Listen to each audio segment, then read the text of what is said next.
Good day po, ako nga po pala si Crichton Paul Santos, BS Cream, 4th year -2. Ang i-discuss ko po pala ngayon ang components of the computer system. Umpisahan po natin sa motherboard. Ang motherboard nga po pala ay para siyang puso ng computer na nagagawa niya na pag-connectain o ipag-communicate ang katulad ng GPU, CPU, RAM, ROM at marami pang iba. Nakakapag-provide din ang motherboard ng electrical connection para i-allow ang mga components na mag-communicate. CPU o Central Processing Unit. Ang CPU naman po ay para siyang utak o makina ng computer.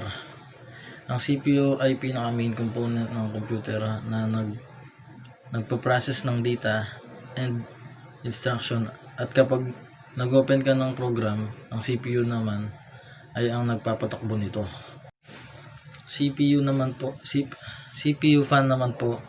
Ang CPU fan naman ay ang siyang nagpapalamig sa internal components ng computer para hindi siya mag-overheat at para maging stable at hindi lagi ang paggamit ng computer.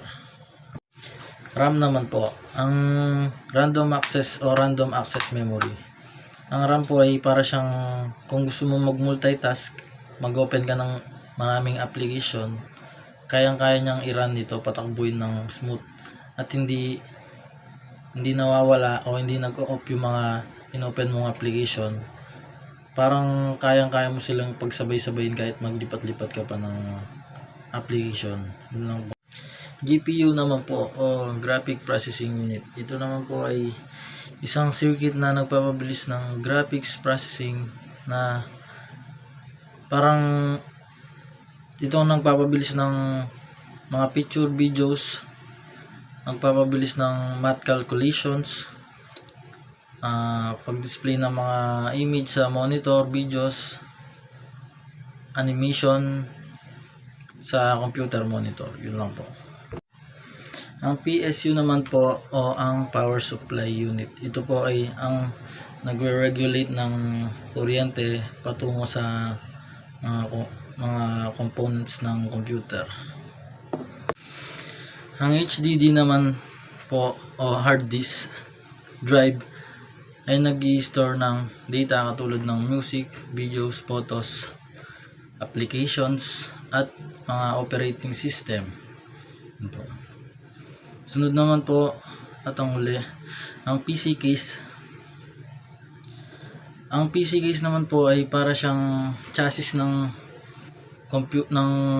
mga components or tower kung tawagin ng iba. Ito po ang PC case. Ito po ay para siyang pumoprotekta ng mga internal components ng computer at nag-aalaw na mag-functions ang computer, at pinoprotektahan na din nito sa mga alikabok na maaring makadamage ng performance ng computer.